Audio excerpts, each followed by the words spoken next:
Welcome into Northside Territory, Foul Territory Network's Cubs podcast. I'm Sahadev Sharma with my partner Patrick Mooney. Patrick, the Cubs took 2 of 3 from the Dodgers in LA. If that was the only news of the weekend, it'd be a great weekend. But news broke. We kind of felt nothing like there wasn't going to be good news after what we heard on Friday. Uh, and Sunday confirmed that Justin Steele is out for the season. You're out there. Why don't you share the details about what Craig Counsell shared with you guys? Any other information you may have gathered, and where the Cubs are going from here? Yeah, Justin Steele will be out for the season. His current timeline is a bit unclear. They will have a better sense after Friday's surgery. This procedure, Counsell said, trying to how to phrase this. Counsell was a little bit unclear on whether this is technically a second Tommy John surgery. I think there is kind of, once they kind of get in there, can make a better determination, but clearly a major surgery, career altering for Steele, just because he's someone who's in his prime right now, not career ending by any means with the way that technology and our understanding of pitching has evolved over the years, but really just a tough blow for him and the team as well. And I think in terms of a timeline, because you were there, what was it, last Wednesday at Wrigley Field, and it was, hey, minimum stay, this happened last year. Well, Cubs pitching coach Tommy Sahadev indicated that the MRI showed changes from last year, and that was something that they did not know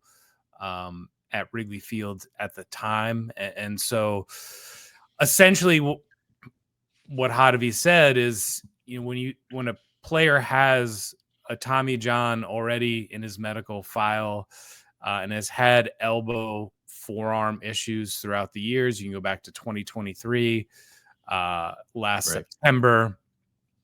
And even though those were not, did not rise to the level of this, it was just what Counsell called the deteriorating situation. And so in the player's mind, you kind of know this is going to happen, that at some point the left elbow is just going to break down, and then just becomes kind of a matter of when, not if. And this for Steele gives him a little bit more control and peace of mind over this, and that it had just become something that had to be addressed.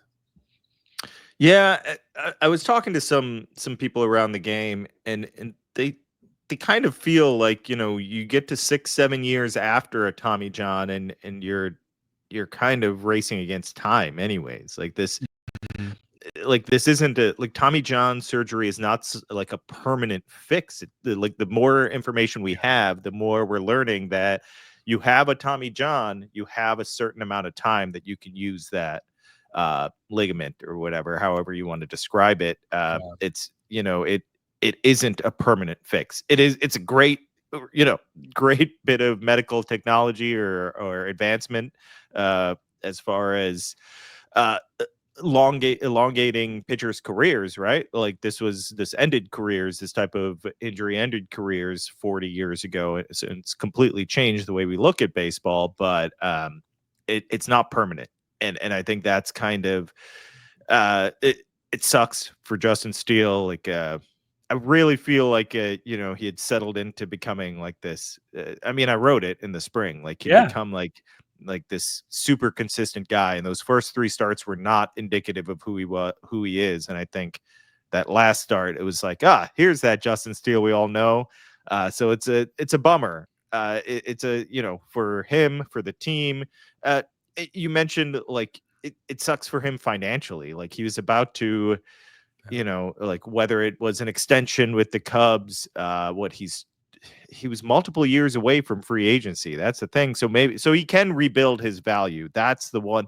You get this done now, that it is a benefit to him in a sense. Like get this done now, go back out there, prove you're healthy once again. It's almost like like any other starter. We've seen this. You do this like a couple years before free agency. It's much better than hitting free agency right as this is happening, right? So it not ideal, not good for him. I'm just talking about, like, you have to consider that for the guy. Like, his future finances are impacted by this.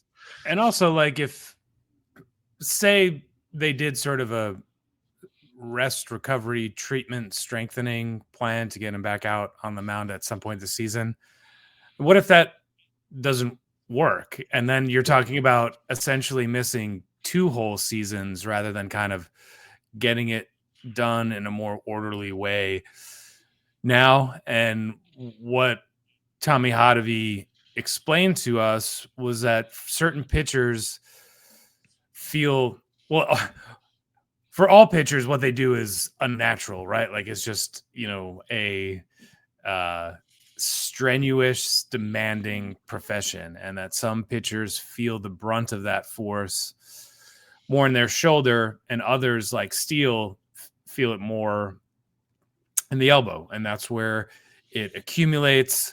That's where the flare-ups happen. And for Steele, that's just the way his throwing motion went over and over and over the years. And I think one of the kind of lasting image will be, Tommy Hotovy, as you know, Sahadev, is excellent at explaining things. He's a very clear communicator. He's a very progressive pitching coach. And as he met with a small group of reporters off the visiting dugout at Dodger Stadium, this little kind of corridor area that leads to the tunnel, I mean, he became emotional talking about Steele. Like, he was on the verge of tears just as he kept talking about Steele, just because of the relationship he's built with him over the years. I mean, he's overseen every stage of his development at the major league level. That's a lot of time, not just during the season, but during the off season, kind of monitoring his programs and coming up with a game plan. And that Steele is a pretty likable guy in there. This is a pretty great competitor on the mound, very laid back off the field. And for Hotovy to see a guy grow from this, kind of, I mean, he was a prospect, but not like a huge name on those lists, to, making his debut as a lefty reliever and then getting a shot in the rotation after the 2021 sell-off at the trade deadline, to just kind of someone who kept getting better and better gradually and really figured out, who he is as a pitcher, to, even though, Hotovy had to have known, something like this was going to happen, because all pitchers get injured at some point, but it really hit him hard in a way that I was kind of surprised, because there has been a few days for them to absorb this news. But the more he talked about it, he became very emotional, got choked up. Yeah. I mean, correct me if I'm wrong, but I feel like the Cubs haven't had like a major Tommy John, or like out for the year type situation for one of their starters in a little while, like one of their key guys.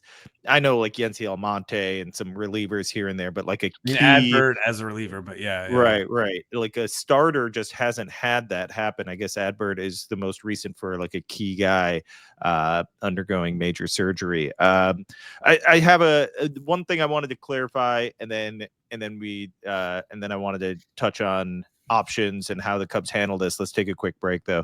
Hair thinning is very common, very frustrating problem that many men deal with. From stress and nutrition to hormones to lifestyle, so many internal factors affect what you see on the outside. Luckily, Nutrafol is here to help. Thinning hair is different for men and women, so a one-size-fits-all approach to their hair growth doesn't cut it. Nutrafol has multiple formulas for men and women that are tailored to different life stages and lifestyle factors. Nutrafol is the #1 dermatologist-recommended hair growth supplement brand trusted by over 1.5 million people. See thicker, stronger, faster-growing hair with less shedding in just 3 to 6 months with Nutrafol. Start your hair growth journey with Nutrafol. For a limited time, Nutrafol is offering our listeners $10 off your first month subscription and free shipping when you go to Nutrafol.com and enter the promo code FOUL. Find out why over 4,500 healthcare professionals and stylists recommend Nutrafol for healthier hair.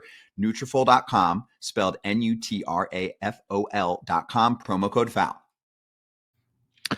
Patrick, you said the timeline is unclear, and that's because we don't know exactly what the procedure will be, right? It could be Tommy John, it could be like the bracing of the ligament or whatever they talk about, or maybe something completely different that I'm unaware. That's what I gathered from reading all the different articles from that all the different reporters you and everyone else wrote. But is that something that is that something from your understanding that we won't know until they go in and like start the process and like this is what we can do, or was that clarified? That's kind of what counsel indicated, that Okay. it was has to address the flexor tendon and the UCL. So it was this kind of like elbow / forearm procedure. It'll be Dr. Keith Meister, who's really just a very small group of surgeons who do this, and he's been a long time affiliated with the Texas Rangers and has done a lot of work over the years with players throughout baseball. And I think something that we've learned over the years is that there is like an art to this, sometimes even more than science. Like when you're reading those MRIs, there can be some gray areas, like those surgeons, there are some, kind of judgment calls and professional expertise that comes into play there. And that, I think my biggest takeaway was just like, this was going to blow at some point, and like they were going to have to get this addressed in a major way. And that will happen Friday. And then, the Cubs, like most teams, are always sort of guarded with these things. And that's why, we were asking counsel these questions, like, so is this a Tommy John surgery or not? And he said, essentially, maybe we'll see. So I'm not trying to be coy here. I'm not trying to pretend to be a doctor, but clearly this is something that's going to sideline Justin Steele for a really long time. Though Sahadev was very optimistic that, saying that he believes Steele can come back and be a dominant starter again. And I think you've seen, Jameson Taillon, I believe, has had 2 Tommy John surgeries. Makes sense. Yeah. Jacob deGrom has come back. Walker Buehler, I believe. It's what counsel said. This is like the life cycle of a major league pitcher. Like you just stack up all these innings year after year. Like at a certain point, you have to pay the price, and that's what these pitchers sign up for. Justin Steele has chosen this career. He's very good at it. He's had a very good run, and now it's time to kind of just reboot and see where it goes.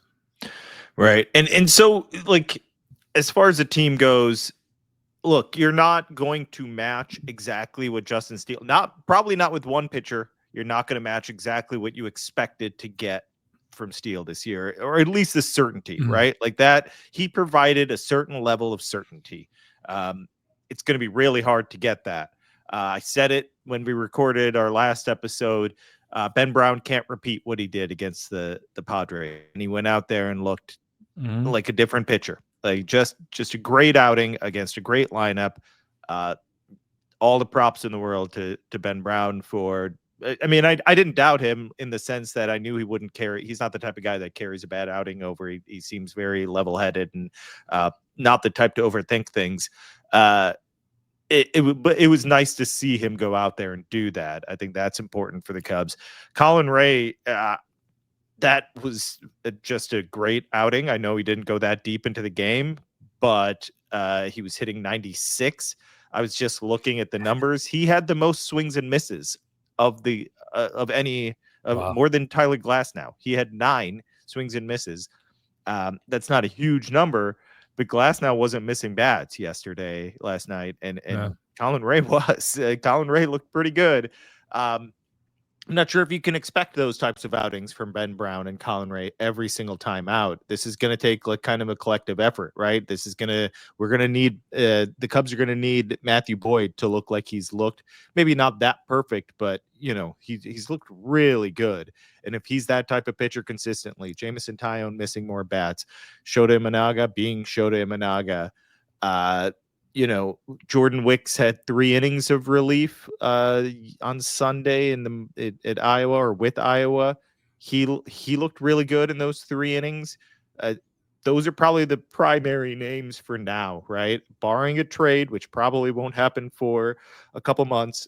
And then beyond that, it's like the depth guy is Chris Flexen, and the high upside prospect is Cade Horton. I'm not sure. Neither of them are on the 40 man. So it's those 3. It's really Ray and Wicks right now, I think, unless there's a surprise that I've missed or you're hearing something out there.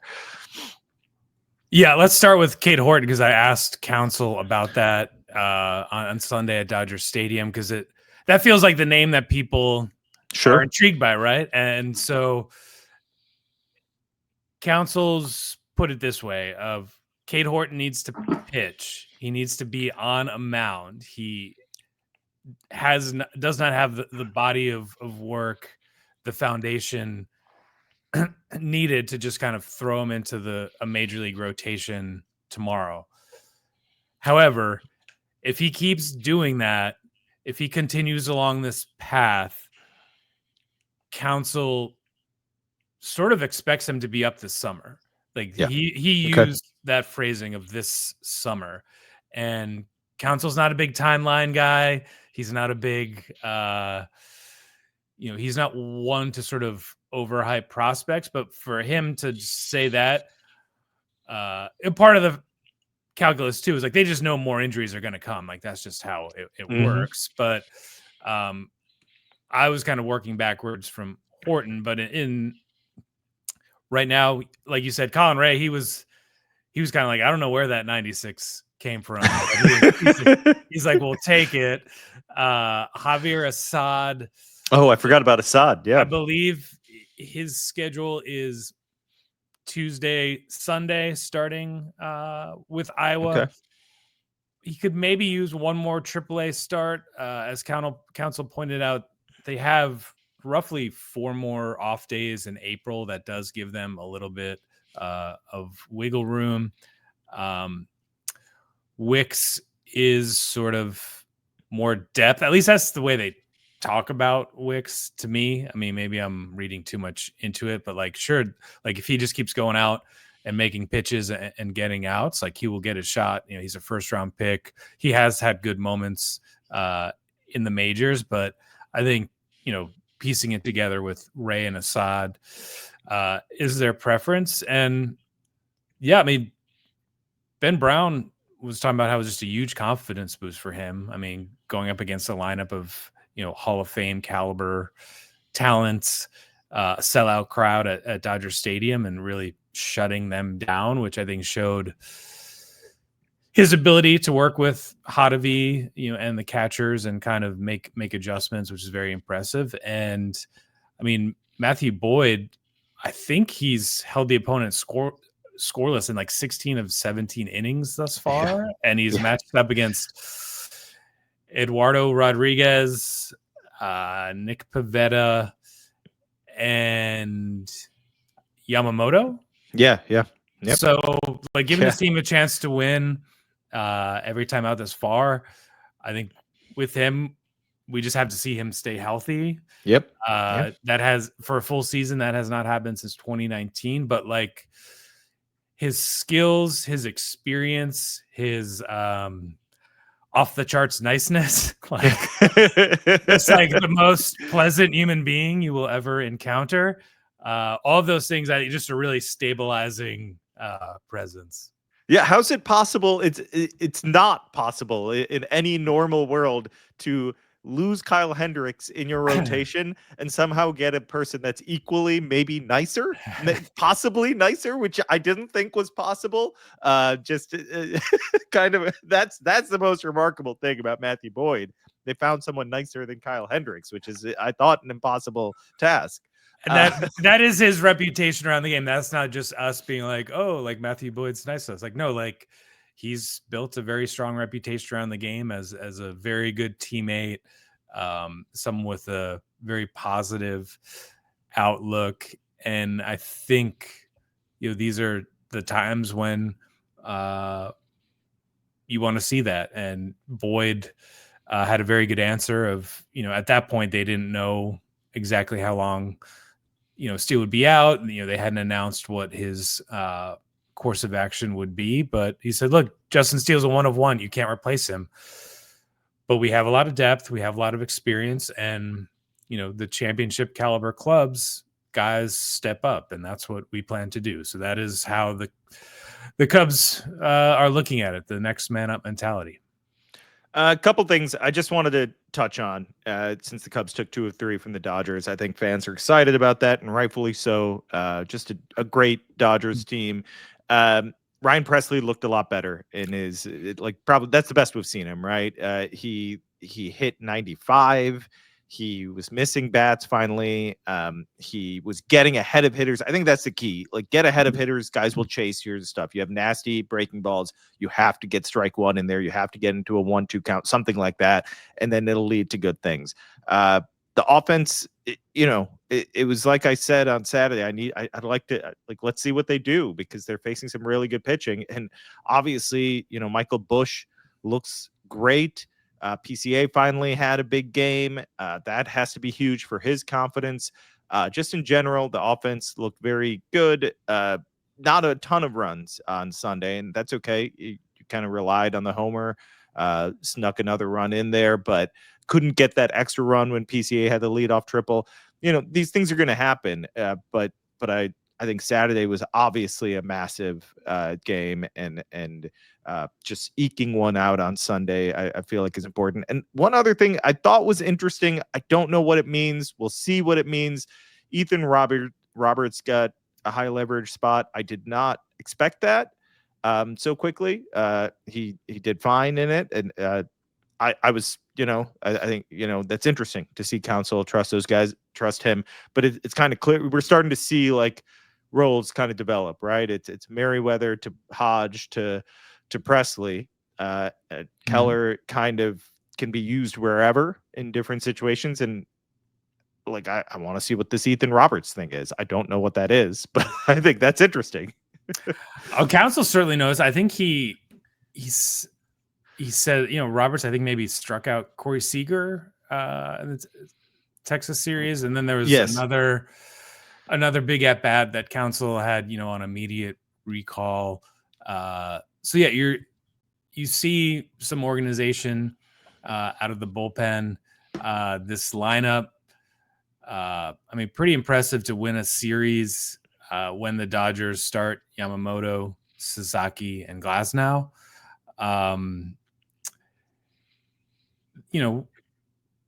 This schedule, we said it at the time, was going to be, extremely challenging. And, it was kind of like, oh, if you could just kind of tread water, and take off in May.